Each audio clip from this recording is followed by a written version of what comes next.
Dr. Talley, it was so awesome to have you in my introduction to my PhD class this last semester. And when you came walking in, I've told you this before, but I was standing in the hallway with some classmates, and you come walking by in your cowboy boots and your flannel shirt and your hat, and I thought, is this the visiting professor for today? This is the best. Yeah, I don't fit a mold pretty well in these places, but that's all right. No, I loved it. And then you got in the class and you started telling who you are, what you do, and then you started with your story. And so you're here today with me on the Our Kids, Our Schools podcast. And after I heard your story and what you do in Idaho in terms of like what you're studying and where you're involved throughout the entire state, I just thought his story and what he's doing needs to be shared on this podcast because it's so rich with information and experience that I think so many people will connect with. So I'm really grateful that you're here today. That's really flattering. Thank you. You're welcome. Yeah, this is wonderful. So you're a professor at Boise State. Will you share what you do and like what you focus on at Boise State? Yeah, so I'm an assistant professor in environmental studies in the School of Public Service. So which is actually a little weird because I'm actually a philosopher. I'm a trained philosopher. That's my PhD's in philosophy. So I take kind of a big picture look at issues that the state faces, but really what I'm trying to do with the work that I do is understand what it means to live and thrive in the American West or the contemporary American West. And that's, there's a lot of changes, a lot of stuff happening, a lot of movement, a lot of environmental issues. And so that work actually takes place throughout a variety of different forms. We've talked, before the show started, we talked a little about the environmental work, conservation. So, salmon and fire and grazing and cobalt mining and invasive species and sage grouse and, all that sort of stuff. But I also take a look, I think deeply about what it means for communities to live and thrive in the American West. And I particularly love Idaho. This is my place, born and raised here, multi-generation. I don't feel like I could do this, nor would I care to do this work outside of Idaho and the surrounding region. So that's what I do. And so a couple of things. One, I mean, you're born and raised here. And as you were telling your story to me and my classmates, it was so interesting because from my perspective, it is traditional in one sense that, hey, you had this journey and you got to where you are and that's your experience. So it's, it's traditional for you. Yeah. But I thought for me, as I was sitting there, a woman, a mother who has been a part of the educational experience landscape for a really long time, it felt also a little bit non-traditional. And I loved how you were sitting in that chair in that moment as a professor at Boise State teaching all of us. So would you share your beginnings as like a high school student and where that was? Yeah, maybe I'll go backwards for a little bit and then I'll go forward. Perfect. Yeah. Starting from the end, I could never have in a million years imagined that I'd be doing what I'm doing. And I think that's actually a really critical point is the role of imagination here. Now, again, I'm a philosopher, and one of the things I actually study is the philosophy of imagination, because I think it's really critically important here to understand that if we can't imagine it, right, we can't do it. And I couldn't have imagined sitting here doing what I'm doing. I don't know why that's the case, why I couldn't have, but for me in high school, and I left high school early, as you know, it was not that I didn't care. I think looking back, I was probably just bored, and that's its own sort of issue, right? That, if we can't get and retain really good teachers and develop really good curriculum and have classes that run the gamut that is keeping our kids challenged, we're going to risk losing them. And I see this all the time. And a lot of people I talk to about this, the people that leave are oftentimes the ones that are bored, right? And I think a lot of our students are very bored for a variety of reasons. So yeah, I left. I was getting into trouble. I was fighting and stuff like that. And school didn't seem like the right place for me. So I just went to work and worked for a long time until I was, I think, 28, if I recall right. 25, possibly 25 or 26. Anyways, I was working in a lumber yard, because I just figured I just worked there until I died, sort of thing.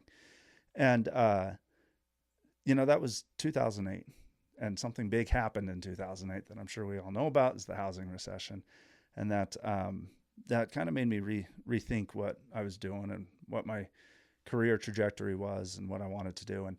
And really, there was one critical point here, was that I read a New York Times article. I was trying to understand what was happening. I really did not have any clue how things happening at the federal level, like, with the Federal Reserve and banks and all that stuff, was impacting my colleagues and my friends at the lumberyard, because people were getting laid off left and right.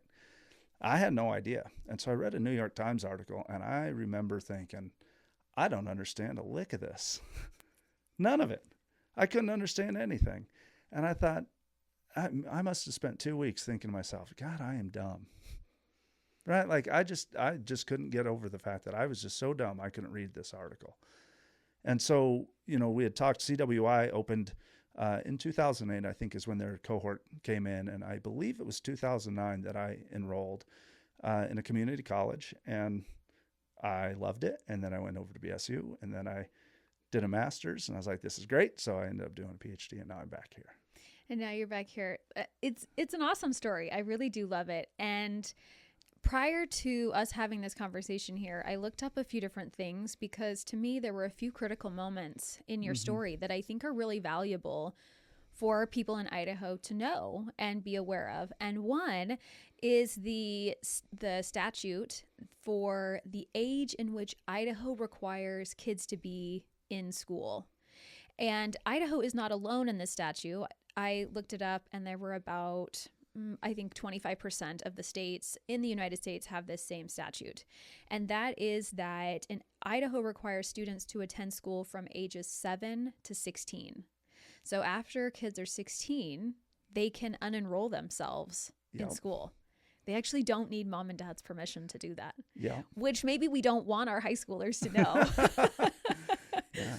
We don't want them to know that, but I think that that's an important fact. Like, that's an important feature about Idaho for people to be aware of. And then even in that age 7, that to me, when I served on the school board, that's when I learned that Idaho does not require kindergarten. So this is why it doesn't start until the age of 7. And because of that, there's different funding issues for kindergarten, which we won't get into today. Yeah. But those are just kind of some important, I think, pieces for people to be aware of. Yeah. Then the other thing you mentioned, that you went to CWI, which is the College of Western Idaho, and the inception of this idea started in 2007. Yeah. And Boise was the last metropolitan area in the country that did not have a community college. Yeah. I remember when, I was thinking of maybe doing something in education. I had no idea actually what that meant. When I started looking around, Treasure Valley Community College was the closest, and that's over in Ontario. And that was not realistic for me, having to work full time and that sort of thing. So when CWI opened up, I remember there was a lot of goodwill about it. People were talking about it. I had heard about it, I think, not from news or anything, just from other people saying, hey, we get in a community college. And for me, I actually didn't understand the difference between a community college and a university. Would you describe what those are? Oh, well, yeah. Because now I think I know. Community college is 2-year generally. Now, there are some that offer 4-year programs, like an actual degree, like a Bachelor of Arts or something like that. But generally, you're going to get an associate's out of it, or some sort of trade learning, right? So maybe if I wanted to be a mechanic, I'd go spend, maybe 9 months. I don't know what the programs actually are. And I'd get certified, and then I'd go be a mechanic. Or you can do an associate's, and that's 2 years. And those 2 years, oftentimes there'll be a partner university. So like Boise State University is the partner that you can take your associates in, and it meets your general requirements. right? So it's a 2-year, they tend to be smaller classes. And so I don't know, this was my experience, and I hear this from other people, that there tends to be more of a feeling of community at a community college. To me, the community part is the feeling of community, not that it's a college in a community. All colleges and universities are in communities, right? I think what that really signals to me is that when I went there, and I can, from my own experience, I felt like I knew the people around me. I knew the professors, the instructors, like they knew my name. We could see each other in the halls. Universities are not like that. I mean, sometimes, and some professors, right? And in some places, in some degrees, you'll find that. But they're much bigger. And, they're doing a different level of education because, you've got all the research professors. And like myself, I do research, and that research is, cutting edge. I say that in scare quotes if you can't see what I'm saying. It's cutting edge, but that gets brought into the classroom and, this sort of stuff. So it's a different kind of caliber. I don't want to say better. It's just a different caliber. But they offer 4-year and graduate degrees, and that's the biggest difference. Okay. And so then, I mean, you mentioned that when you were looking into, after you'd been working at the lumber mill and you were, you'd read this article and you were trying to figure out what's next. It's interesting to me that prior to getting to that point when you were in high school, we had kind of mentioned before that sometimes it's important for kids to feel connected to a program, to something. And that when I served as a school board member, that was actually something we were really concerned about. Like, we really cared deeply about making sure that we could connect our 9th graders to a program that was interesting to them. Yeah. And a lot of time, what we found in our area up there was the CTE programs, and making sure to bring those in to capture as many different students as possible. Yeah. And that's something that Idaho has really been making an effort to do, I think, is to bring into these CTE programs. So what was it for you at CWI that captured your attention, that made you think that's a class I'm interested in? Well, so this is a bit of an interesting thing as well. And I don't know if my experience generalizes often, but I suspect it does more than we imagine. When I went to CWI, I did that because I thought I was dumb. I didn't do that because I wanted to be an engineer or I wanted to be a mechanic or fill in the blank. I just didn't want to be dumb anymore, right? And that was a really interesting space for me to be in, because I wasn't thinking, oh, I need to take this class, I need to take this class, because if I'm going to be this thing in 2, 4, or 5 years, I'm going to need these classes. I didn't really care. So I just started taking things that were interesting to me. I love math, so I took a lot of math. And then I took some philosophy courses, and I just loved philosophy. I had no idea what I was ever going to do with philosophy, right? There's that old joke. How do you get a philosopher off your front porch? Pay them for the pizza, right? That's all you can do with your degree. You're going to be a pizza delivery driver, which I actually have been a pizza delivery driver as a professional philosopher as well. That's a different story for a different time. But, I just since I didn't have a plan, I didn't have a goal, it allowed me to just do things that I really cared about. But there's a sort of good thing that comes out of that, because I did really care about them, but I didn't know for what reason. And we do have a little bit of a tension going on right now, because we definitely need workforce development. We need to be in our community colleges, our high schools, our universities. We definitely need to be developing a workforce for the future. I'm not going to say that we don't. But we get sometimes I see this with my students all the time, my undergraduates especially, they just get this idea, and oftentimes it's their parents or their communities telling them, you've got to go get a degree in engineering or, business or whatever it is. But that doesn't align with the student, right? And so sometimes we do this unintentionally with our programming, is we tell students that they need to get a degree in X. And what that does is it undercuts their self-determination in pursuing the things that they really want to. But when they are allowed to do that and develop community through and around that, the things that they really want to, whether it's through a program or just on their own, they develop what I call an aspiration, right? So I call it aspirational workforce development, where they aspire to be who they want to be, and then they can go do the work that they want to do, sort of thing. But it allows them a pathway to success that oftentimes you don't see when they're being forced, kind of pigeonholed into a degree plan that they're just not really interested in.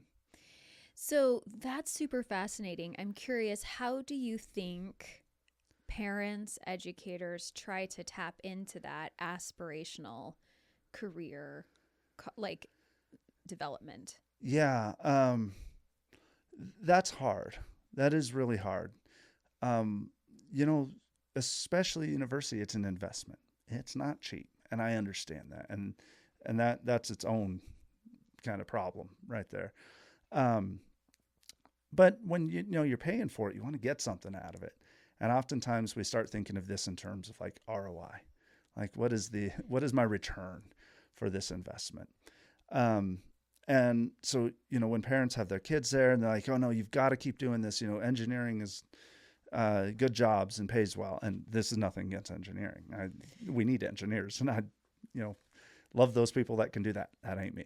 But when parents are, and I don't think they do it on purpose, but when they're like kind of forcing their children to do something, they're just undercutting that self-determination. So I think the best thing we can do is just recognize that the reality is undergraduates change their majors something like on average 6 times before they get a degree.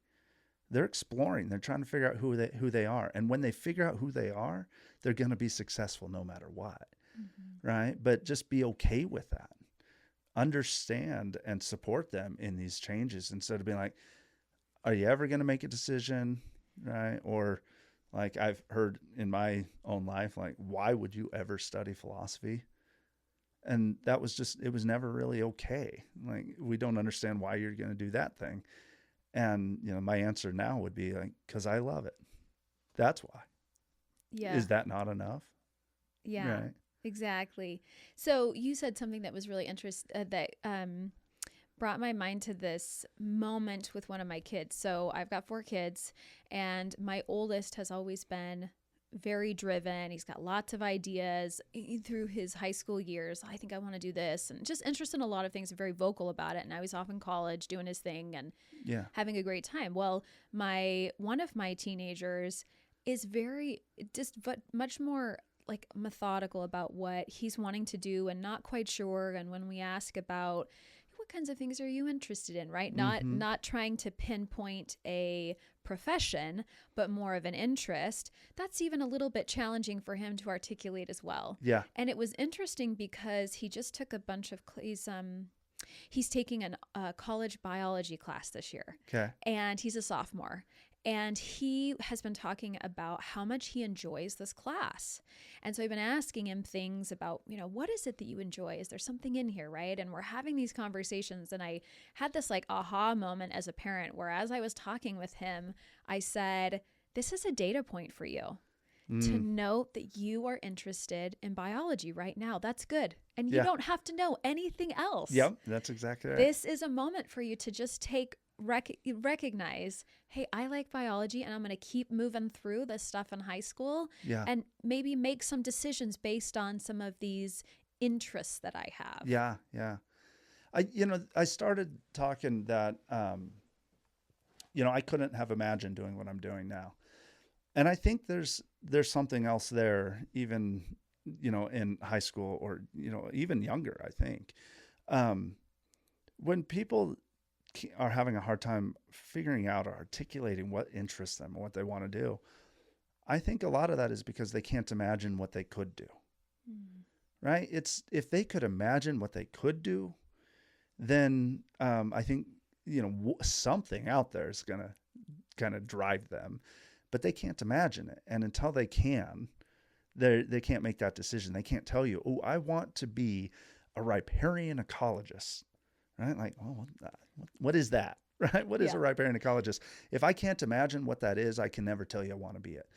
And I think this is not on the parent and it's not on the child. I think this is structural. This is part of the kind of education landscape we have, is that, we formalize so much in education. We don't have a lot of resources to get these programs that expose students to these other things. So they're never able to imagine them. And then they never really feel something that draws them or they want to get excited about.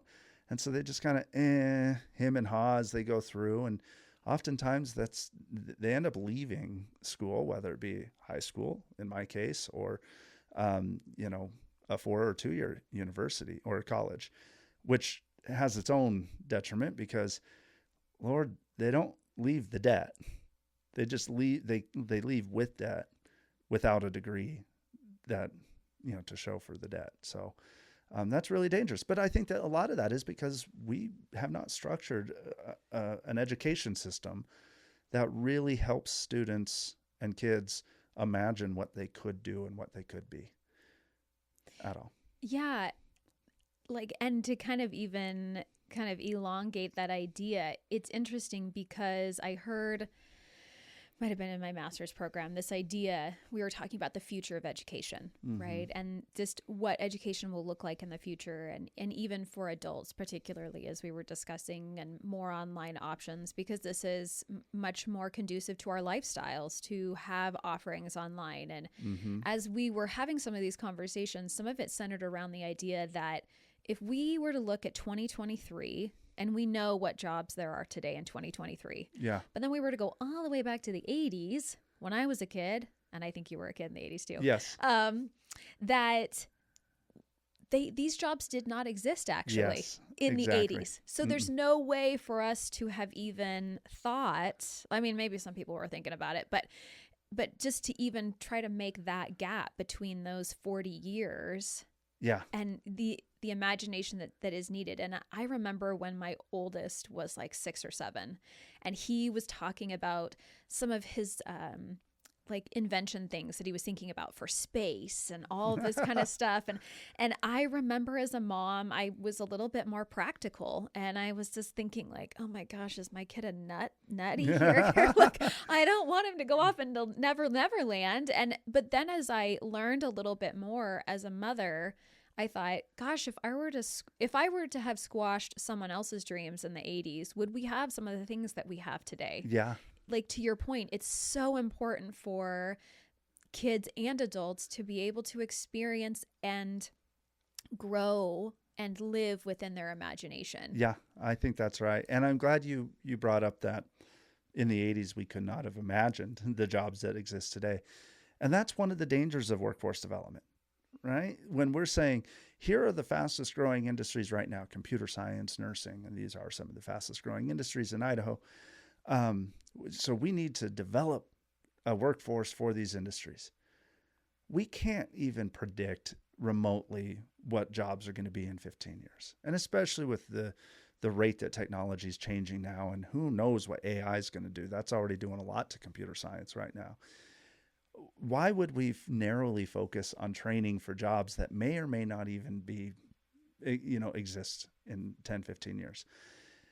The really interesting thing about exploring whatever you want to explore about, and we talk about this quite a bit in a lot of the conversations around this stuff, is I don't care if you're learning about Yellowstone National Park or art or engineering, there's still durable skills that you're learning regardless of what. Some of it, some things like writing and communication, sure. Organization and time management, wonderful. Being able to have difficult conversations with colleagues and professors, that's a skill. And in a university or college or high school setting, you can fail, right? Like it's pretty low risk to get it wrong a couple times even. But when you're out there in the workforce and you've got people, counting on you for their paychecks or for the product that you're doing, or, building a house or building a bridge, you really don't want to fail at that point. That's the wrong time to fail. But we can practice all of these durable skills. And I think one of the best durable skills that we could have, and I don't care what degree it is being able to ask good questions and figure out answers to those questions. That's it. And that takes practice. But it doesn't matter whether it's sociology, philosophy, biology.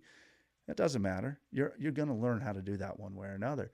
So why not let people live in their imaginations, learn the skills that they will be able to work and tailor to and adapt to an ever-evolving workforce and an ever-evolving society that they can't predict where they're going to be in 15 years. Yeah. Well, and I think it also, I mean, to what you're talking about, to be able to ask those questions, I think it's so important to foster that curiosity. Yeah. To let people be curious about the potential, about the maybes, and let them follow their interests to where that goes.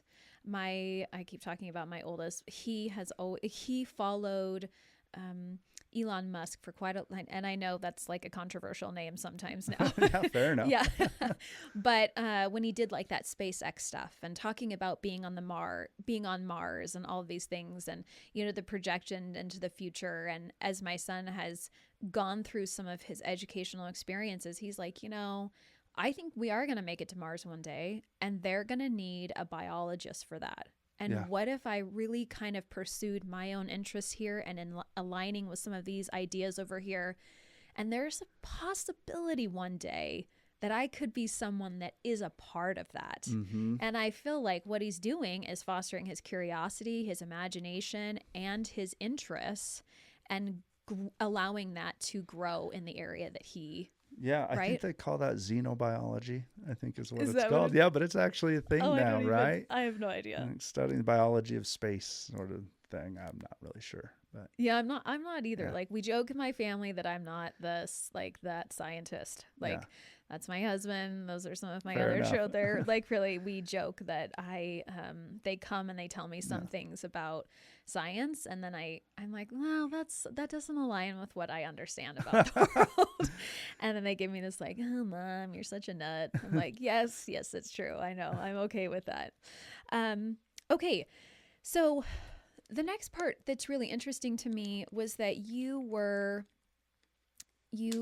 transferred, you completed CWI, mm-hmm. and then you went to Boise State. And for those that are listening, one thing that I found really fascinating was, if you're wondering this, is you're interested in math and you're interested in philosophy, which are two very different things in my mind. Okay. Yeah.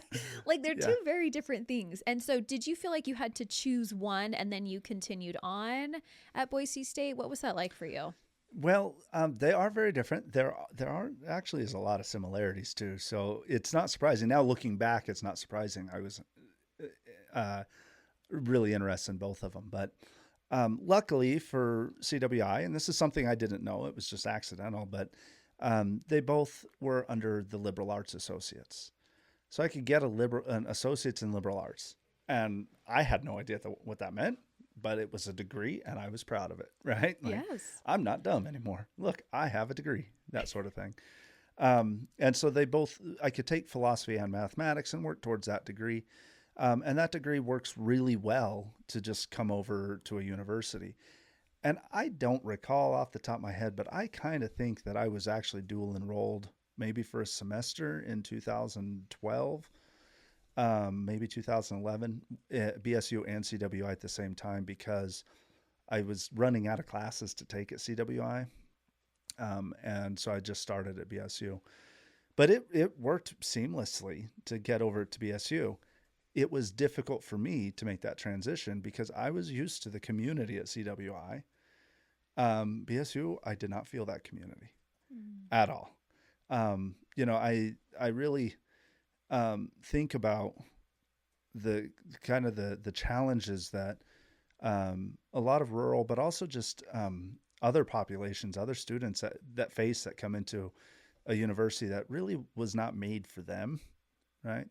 And I remember this even as a professor. So let's fast forward for a second. I've got a PhD. I'm sitting there teaching a class, and you can go on to Rate My Professor. It's like Yelp for professors. Oh, yes. I am very well aware of this. Yes. Mm-hmm. And the first one on there, now I've got a PhD and I'm a professor. First one on their student, and God bless them because they didn't mean anything by it, and I understand that. But they said, he's a cowboy, but he's intelligent. Like we're not supposed to be, right? Like somehow I broke the mold. Like I'm up there teaching this class, and look at that we found one. We found an intelligent one. He's a cowboy, but he's intelligent because we're not supposed to be. And those sorts of things, they're just offhand remarks. I don't think that student meant anything by it by any means, right? I think they were actually just trying to be very kind. But you hear enough of those, it makes you feel really unwelcome in those spaces, right? Like we realize very quickly that we don't belong in this space, and that was what was really difficult for me coming over to the university. I really like science. I'm not very good at science. I'm not a scientist, right? But I really like it. And so when I had first come over, I saw this class. It was philosophy of science. I had no idea what that meant. And I'd taken some philosophy courses before, but I was like, what is this? But that sounds great. I love philosophy. Science seems cool, so let's do philosophy of science. And there was a professor there who I met for the first time when I enrolled. This was when I first came over for CWI. Oh, I struggled in that course. That was a hard course. I was not ready for it. But one thing about a lot of students that aren't made for this space is they're really hard workers. They're some of the hardest workers that I see in my own students when I see them come, and they're fighting to make it work, And I did. I fought to make it work, and I ended up getting a good grade out of it. It took a lot of effort. But I would go in, and it was really scary. But because of CWI and because I had learned to develop relationships with my professors, I learned a confidence to just go talk to them. I was able to go in and talk to the professor of this philosophy of science course and tell him, I'm struggling. Like, can you help me out here? And he did. And not a lot of professors will do that, but there are a lot that will. And he did. And we started talking. And he ended up hiring me on work study. Work study is funding. If you're Pell eligible, you can get work study at the university. And it's kind of federal money to students that you don't have to pay back. You have to work for it. And he hired me to pay me that work study money I was eligible for and got me into doing some research. And that changed everything. He's a close friend and mentor of mine now. Now I'm a colleague with him. We actually researched together, which is kind of fun to, he's the one that got me here, and now I'm working with him, that sort of thing. But that was a really big challenge for me, is coming from CWI, where I felt community and I felt connected to my colleagues, my professors, and going to the university, and I felt alone and like I didn't belong, that sort of thing. And finding him, and then, from him, I met other people and I developed a community. That's what got me through. Right. But that's something that a lot of people don't realize, that they're going to feel real lonely going to the university. Right. But you can go find people, like anyone listening to this. If you have students at Boise State that are feeling this way, have them come talk to me. Like literally, I'm saying, email me, Jared Talley, and have them. I don't care what program they're in. I'll talk to them and I'll help kind of build community for them, I'm so glad you bring that up, because there is so much value around community. And I think this is why as I've moved around the United States, I invest in my community, meaning I try to get to know people there because I want to feel connected to this place and to the people there, because then it helps me, because in so many different places I didn't have family in the area. So it was just me with my husband and my kids. I mean, that was our family, but no extended family. Yeah. And needing to feel that connection, because as humans, we do need that connection. It's a basic need. Yeah. And so for you to say, well, first of all, for you to say like, hey, if anyone's got students at Boise State, come find me. I understand what that feels like and I can help you. That's so beautiful. But that also, it's so important for people to make that effort really wherever they are. If they're in high school, if they're an adult in their community, or if they're at a university, or, at CWI. I mean, having that community is really essential for our success. Yep. To be able to feel like, hey, I'm here, I'm connected, I'm cared for, and these people believe in me. Yeah. And I can believe in me. And when I don't believe in me, I can count on someone else who's going to help lift me in those moments. Yep. And, you know, there's some really practical ways to do that. Clubs. Yeah. Right? Like clubs, at CWI, I'm a bit of a nerd, obviously. With a few other colleagues in a physics class, or a few other students in a physics class, we started the physics club together. You know, it was like the first meeting. I remember us sitting there like, what are we doing? What is physics? You know, that sort of thing. But it built community. You know, finding clubs, starting a club, sports, or, you know, I think of school, and I think of this in terms of the university a lot because I work at the university, but I think this actually extends beyond that. I think of it as a gym. No one would ever think that just by buying the gym membership, you're going to get stronger. We all know I can buy it for access, but then I have to actually go do the thing. And if I don't do the thing, I ain't getting stronger, right? And I think schools like this, and especially university, tuition, that's buying access. That's buying the membership. Just going to the classes and turning in assignments, you're actually not going to grow. You're going to memorize stuff, and guess what? You're going to forget it.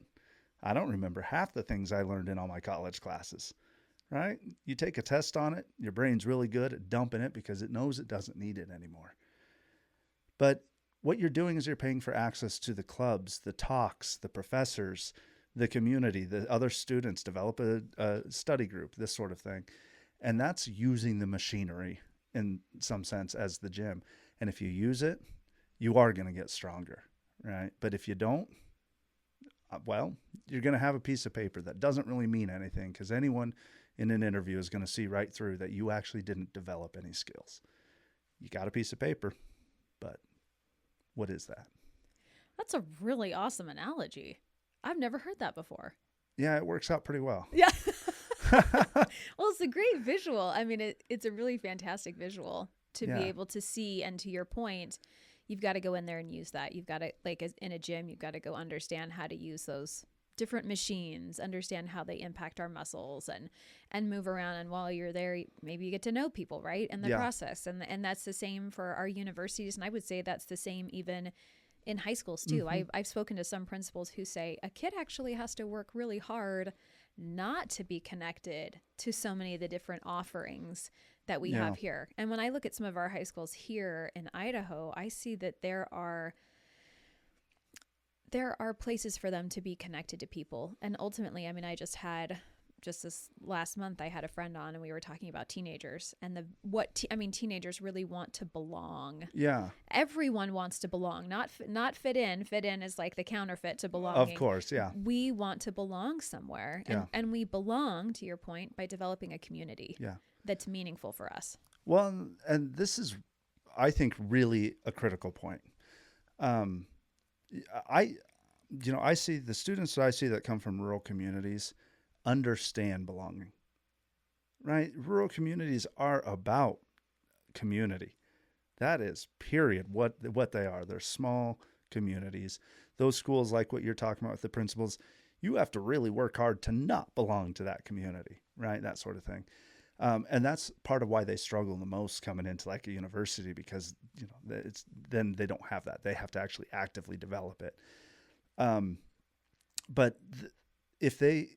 I guess we're going to get to this at some point about how the university can kind of hurt rural communities based on this sort of stuff. But, before we get to that, I want to talk about, so you go to you get your undergrad at Boise State, your master's at Boise State, and then you head off to, is it the University of Michigan? Michigan State. Michigan State. Okay. Yes. Head off to Michigan State and you get your PhD there. Yeah. Now, the thing that was interesting to me about this process to going from like getting your master's of public administration, and natural resource management. Resource management to Michigan State was you had mentioned that you're an environmentalist and you're a rancher.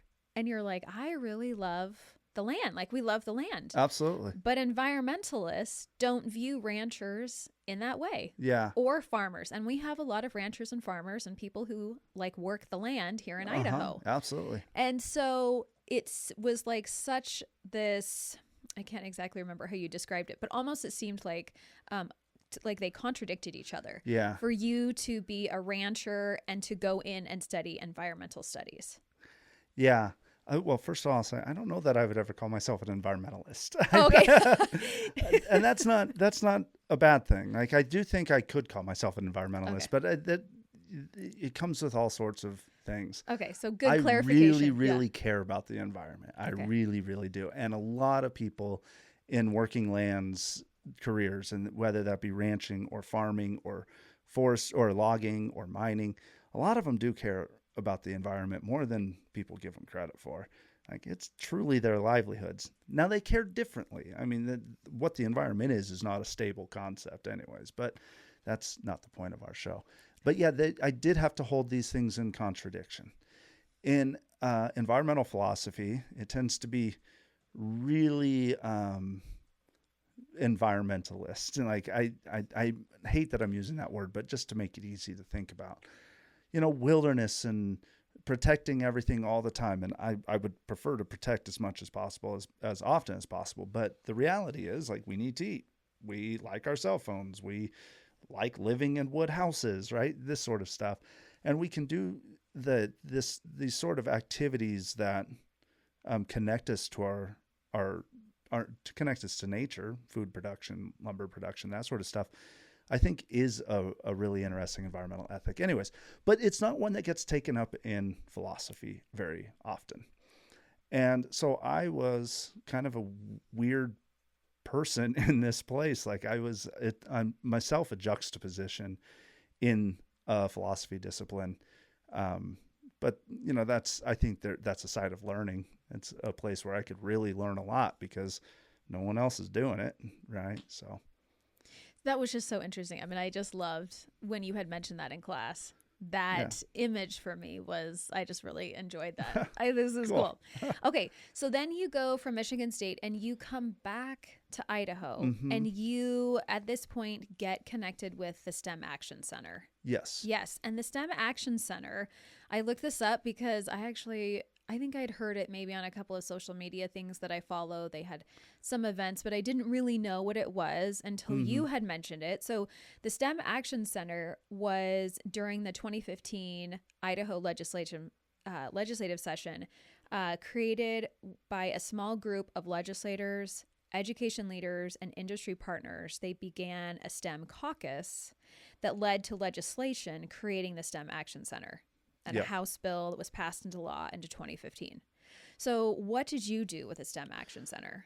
Well, so I was actually with the STEM Action Center 20% of my time. The other 80% of my time I was with the Office of Species Conservation.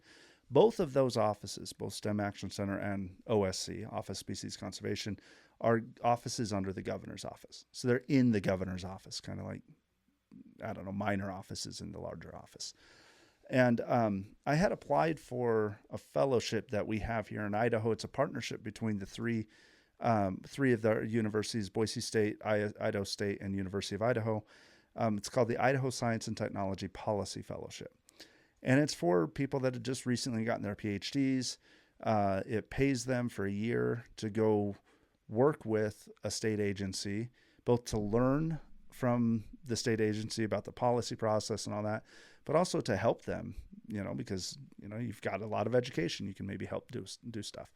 And so I actually split my time between Office of Species Conservation, that's the environmental conservation stuff that I work on, and STEM Action Center, because I'm really passionate about education, especially rural education. And so when I was at the STEM Action Center, at first I was just kind of sitting around and sitting in meetings and offering whatever thoughts I had, that sort of thing, and offering some framings. And, remember, these people, these communities think about this stuff or experience this stuff differently than these other communities. We should probably think about that. But what I was recognizing is when we talk STEM is science, technology, engineering, and mathematics, which are all important skills. But the way we actually program around STEM, you won't see things like agriculture. You won't see things like forestry. You won't see things like dairy management. And I'll tell you, ranching, farming, these are, well, I guess I said agriculture already. These are STEM fields. right? And it's like, I remember thinking there was a student I was talking to, and they were from a dairy farm outside of Twin Falls. Their family owned a dairy farm. And they were really interested in robotics, and they're doing robotics. And I was like, so what are you going to do, when you get done? Are you going back home? Like, well, I'd like to, but I don't really know what to do robotics-wise. But there's a lot of robotics jobs elsewhere. And I was like, well, what about the dairy? And they're like, what do you mean? Like, ain't that just a big robot? And the student was just like, oh my God, I hadn't thought about that. Right? These sorts of STEM fields are not represented in a lot of STEM programming. And so I brought that to the team at STEM Action Center, and a small group, so me and two others there, kind of formed a little subcommittee to really think about rural STEM. And that's what I'm calling all of those other STEM fields, rural STEM. These STEM fields that exist in rural spaces that people just don't think about, that are STEM fields. And how can we offer programming for them particularly, so that those students that want to come back, and if they don't, that's fine. I understand that. Again, I never want to undercut someone's self-determination. But if they want to come back, they can imagine themselves doing it. They go off to the university, they get a STEM degree, they come back and they farm or they ranch and they do all that, because guess what? That's a lot of STEM skills right there. So that's what I was working on. And so then, to me, that connects with something you had mentioned earlier. And the two things that you mentioned while you were sitting in front of myself and all my classmates, about two things that you're very interested in and that you're working on kind of like right now with these different ideas. And one of those is, you said two things, so maybe we'll kind of talk about both. So we'll just say them both now, and then we kind of just talk about both of them. Gotcha. But before we do that, I just kind of wanted to know, for anyone who's listening and is interested in the STEM Action Center, I'm going to include a link in the show notes, but they do have, eligibility for funding, and a lot of, they talked about recipients must be Idaho residents, K-12 educators, or informal pre-K, just lots of different options there for people. That I think is an awesome resource that a lot of people don't know about in Idaho. Yeah, an amazing resource. And even if whatever you need as the listener, whatever you need, if they don't have it, they are so connected and they're so wonderful and they want to help. They're gonna help you figure out how to satisfy whatever you need. Yeah. So thank you. Yeah. Thanks for mentioning it. That's so great. So, okay. The two things are, one, you spoke about the connection for success. Your observation is the connection for success for our rural environments is linked with the health of rural education. Yeah. That was one thing that I want to talk about. And the other thing is that our college institutions are not creating pathways back to our rural communities. Yeah. So I kind of wanted to talk about both of those things, and they might be slightly interlinked. That's why I wanted to throw them out at the same time. Yeah. Cool. Okay. So take it whichever way. Where do I want to start here? Yeah, you get to decide. Well, I'll start with the first one. Okay. So the idea is that, and this is something that I actively study in my research, but also just I've seen it and experienced it, that although we separate the conversations about environmental conservation, like we might have a conversation about like protecting a forest, we separate those from our conversations about education in rural spaces. I think those two things are integrally linked. And here's how. So before we can, as a community, whoever we are, before we can thrive, we have to survive. We have to just survive, right? And that's meeting basic requirements for food and water and well-being, to be cared for, this sort of stuff.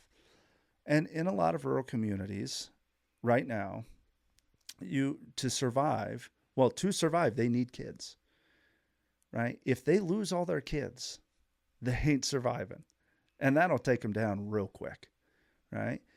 So if we don't focus our education systems in a way that allows kids to be educated and then come home and help to be leaders in their community to survive and go forward, then we can't thrive. And that conservation stuff that I'm talking about, that only happens when a community is thriving, right? You can't ask a community that's struggling to even just make it through and say, we want you to change how you farm. They're like, no, we're struggling. We don't have kids. Our economy's in shambles, whatever it is. Our roads are in shambles. Our schools are in shambles. And now you want us to put in all this effort and energy and money and investment into conserving things. Like, no, that's in the realm of thriving. And we need to be thinking about making sure these communities are surviving before we even have those conversations. And that surviving thing is really critical to that second point, that the universities unintentionally often extract kids from their communities. Because we say this thing, give us your best and brightest, and we're going to train them up. And what we don't say but should, that comes after that, we're going to train them up to never get a job in your hometown again. Right? They'll be really good at Seattle or, any big town, Boise, whatever. But they're likely not going to be able to come home because they're going to have a degree in philosophy, let's say. Talking about myself here. And, what do we do back home? Now, my argument is that actually, you can have a degree in philosophy and you can work back home, but the universities do have to be more intentional about helping students understand how a degree in philosophy, a degree in biology, doesn't matter, actually is it provides them a path forward back home, a path to some sort of meaning back home, so they can contribute to their community. And if we're not doing that work, we're not helping them imagine how they can contribute back home. And so now they're just imagining being a roboticist at a big factory somewhere not at home, instead of helping them imagine that they could actually be working at dairy farms because they're just big robots, right? Mm-hmm. And that's the sort of thing. So it's unintentional. The universities do this, but we do it. Give us your best and brightest. We'll train them so they can never come back home. And so the idea that I'm working with, and I work with one of my colleagues in the College of Education at Boise State, her and I, that's Dr. Heather Williams, her and I have started a rural education collaborative, and we're tackling this problem head on. So we're partnering with industries, we're partnering with communities and community colleges, K through 12, big partnership, to really think about how to have college students or university students be working throughout their 4 years with an industry partner back home to kind of apply their training that they're learning on campus back there, so they can see and imagine what they could do back home when they graduate. And oftentimes those are going to lead to internships and jobs, so they can come back home. And when they're coming back home, they're contributing to a local economy.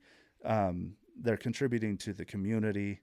They're finding purpose and meaning, that role of community that we talked about. Mm-hmm. And they're going to help lead that community. And then when that community is surviving because their kids, these highly educated, brilliant kids are coming back home, helping things, then we can talk about conservation. Then we can clean up the waters, and we can do soil health, and we can, get the riparians back and plant some trees. Yeah, then we can do all of these things. Yeah, that's a different conversation. Well, I think it's so important to note that in terms of how Idaho defines rural communities, like rural schools, 75% of the districts in Idaho are classified as rural schools. 75%, that's a lot. And we've got 117 school districts in the state of Idaho. So that's nearly 100 of them are classified as rural. So it's not just a small piece of Idaho. It's a large piece. It's Idaho. It's Idaho. Right. Yeah. And then a rural school, just for classification purposes, so people know, those are schools that have fewer than 20 students per square mile, or school districts within a county that have less than 25,000 residents. Yeah. That's the classification for a rural school. And so when you talk about this link between, it's so fascinating to me and awesome. I think to me, it's a beautiful link between rural schools and helping a community thrive, so that then it's possible to talk about environmental issues with the people that are there. Yeah. That it's the link between those two. Yeah, absolutely. And I was curious, there was something else that I was thinking about. So when you talk about, you had made this distinction before, and I think it's important. You had made a distinction between pathways and pipelines. Yeah. Will you describe what the difference is? Yeah. I mean, this goes back to something we were talking about earlier, kind of like, if I say you need to go be an engineer, that's a pipeline, right? And we do it in schools as well. Like, you go into engineering, you take all these engineering classes and you're going to become an engineer. That's a pipeline. And pipelines don't give people a lot of choices. They're one directional. You can't really leave them and come back in them, right? You get in one side of the pipe, you do the things, and you come out the other side of the pipe as whatever it is. Pipelines aren't necessarily bad, but they don't have the flexibility, the adaptability, and I think they do, and I keep saying this, they undermine self-determination. I think it really is important that people, our kids and ourselves, we have some self-determination to do the things we want to do, right? That sort of thing. We're going to do them better if we like doing them. That's why I'm very careful to term it pathways, because one, it's plural. It's not saying the pathway. Like, there's the one trail. If you want to get from point A to point B, that's the way to go. It recognizes that there's actually a lot of ways to do this. If you come from a small rural community in Idaho and you come to college and you want to go back, that's what you want to do. There's multiple ways. There's multiple pathways to do that. We've got to figure out which one's best for you, right? But it also doesn't demand that you're only going one direction, right? Like, there's pathways to other places. Maybe you don't want to go back, right? And we got to understand that there's a lot of people that don't. They want to leave and they don't want to come back. That's fine. Well, what is your pathway then? Because it may look like very different. So that's why I think in terms of pathways, not pipelines here. And I think that's such an important distinction. And I notice I have been noticing that some school districts have been working to change the way that they talk about the future for students. So, and like just little bits of language. So now they say, do they say college or maybe college and or career readiness? Yeah. This idea that it doesn't have to be one or the other, but they want to help prepare students for what's coming next in their lives. Yeah. And in using those resources that have been established there for them to be able to go and do that. I know in the school district that my kids go to, they've been working to change that language so that people are using their own self-determination, as you mentioned, to go and pursue their future. Yeah, absolutely. There's a lot of ways to get from point A to point B. Yeah. It's not just focus on one. Yeah. Right? So the other thing that I know and have learned about you a little bit is that you're really good at like getting grants. And then I think when you were with us at the class, you had been talking about, you were like, oh, I've got this rural education grant thing. And I was interested, like it kind of like piqued my interest. Yeah. And I got home a couple days later and I just thought I had this feeling like I should reach out to you. Yeah. Plus then I was just interested in your story and thought this would be so awesome on the podcast. And so I reached out to you, and you're a very busy individual. And so it took a while to get in, and I was like, this guy is doing a lot of stuff. It's like he's got a full schedule. And so walking in and then just hearing about your story a little bit more, what you're doing, particularly with this rural education community thing that you're building. Yeah. And then asking you about the grant.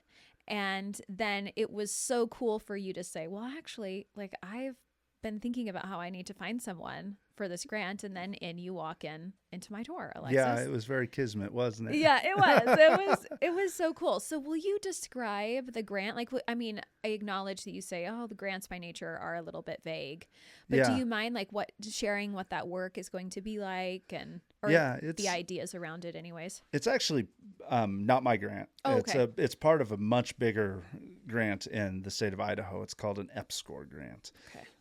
It's the National Science Foundation gives Idaho, separates the money between all the universities for 5 years to do things.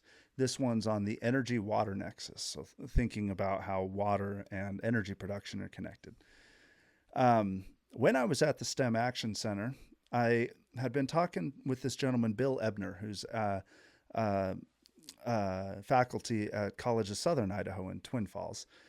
And really passionate, Bill Ebner is, and about rangeland education and stuff like this, something I'm very passionate about as well.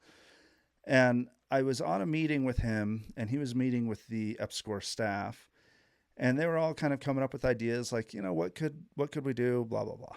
And I had this idea like, well, because remember, I was on this subcommittee trying to think of like, how can we better serve rural STEM programming in rural Idaho? And I said, we don't know how, because we don't know what we need. We don't know what we don't know, right? And we hadn't. And I'd done some research, and it was really kind of where we were at. And I made this kind of argument that, we can't really think about water and energy and all this stuff until we think about education. And so I worked with the executive director at STEM Action Center at that point, her, Dr. Caitlin McGuire. She's no longer there, but she was there. And we wrote up a proposal, sent it to EPSCoR. And when the whole project got funded, that piece also got funded. So an idea I had 2-3 years ago is now in fruition. And the idea is to really do what we're calling either a needs assessment or a gap analysis, like find the gaps in the system or find the needs of the system, about rural education, particularly focused on STEM, but I don't think we're going to be exclusive to STEM in Idaho. That's as far as we know. But we have to start there. We have to know what we don't know. When we can figure out where those gaps are and where those needs are, and there are people that listening to this, like, I know the gaps and needs, and that's wonderful. Please reach out. We'd love to talk to you. Yes. Right. And I have my own ideas as well, but we want to talk to a lot of people. We want to do the research and figure out and kind of get a big list and categorize them. Like, this is what we need here. When we have that, then we can start gathering resources, gathering time and people, and utilizing things like the Rural Education Collaborative that Dr. Heather Williams and I are setting up. To actually start meeting those needs, right? And when we can meet those needs, and we can help rural education in Idaho, we can help students, we can help kids, we can help communities. And when we can help communities survive and thrive, then we can start talking about planting trees or whatever it is. Right? Well, I love it. My husband and I both grew up on farms in rural areas. And what you're doing for rural communities in Idaho is such important work. And I'm so grateful to have been introduced. I introduced to you through this class. I was actually telling Dr. Park, who is the PhD program director, and she was she's the professor in this course who invited, professors to come in. I was telling her about how that Dr. Talley being in the class was the springboard for me then to, I'm hearing things and now I'm connecting with him outside, and now I have this opportunity to be the grad student on this grant. Yeah. And I mean, she just was like grinning from ear to ear. She was like, this is what I hope for. I love this because, community is such a central part of my research, but also just who I am.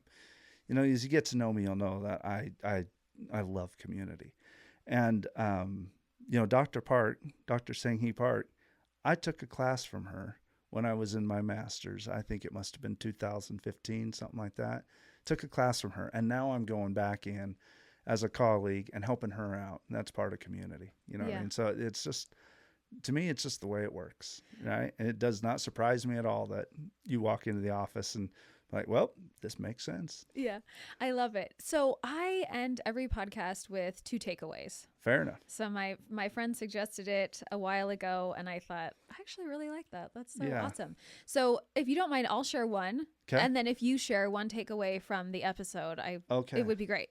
So one of my takeaways, I think my biggest takeaway is and just in case you cover the other one, I'm going to cover this one. I don't know.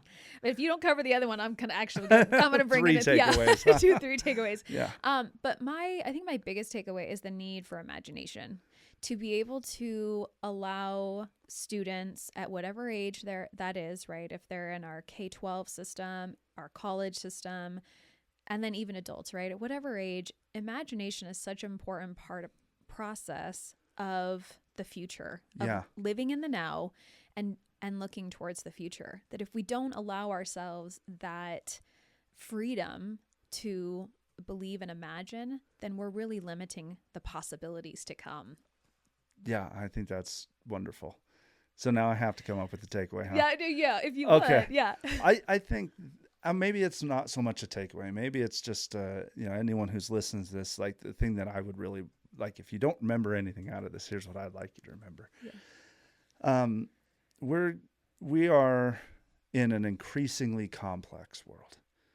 Like, we really do need to be educated. Like, in order for us to navigate this complexity we do, it would be wonderful, and not all of us, but enough of us, right? And it'd be wonderful if we didn't, but we do. And if we want to survive and we want to thrive, we need to take that seriously, and we need to figure out ways that we can be educated and come home and center community at the foundation of that all. And when we do, all the other stuff will figure itself out.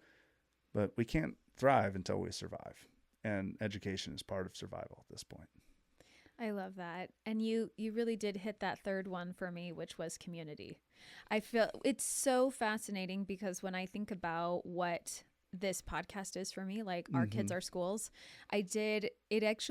one of the name for me came from like an Instagram reel I made over the summertime with my daughter at a playground. Yeah. She was almost 17 at the time, and we were looking around at the different playground equipment and the way that the playground had been structured for kids. And I as I was making this reel, I said something like, these are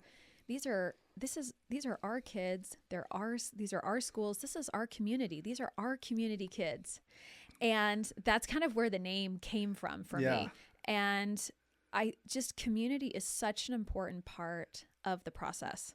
Yeah. And being centered and connected to our communities and whatever space that is for us is so vital for our like success in what we want to accomplish. Community is such an important part of that. Yeah. And I feel like that has just been like a theme throughout all the things that you have mentioned today. And so it just feels so beautiful that you mentioned that. And I never asked you to mention it. It was just something that had come up. Kismet, right? Yes, that it just feels so connected to what this podcast means for me and for the people who listen. So. Well, thank you for putting this on. This is really, really important. So appreciate it. Yeah. Well, thank you for being here. You're awesome. And I'm so looking forward to working with you in the future. Oh, this is going to be great. Yeah.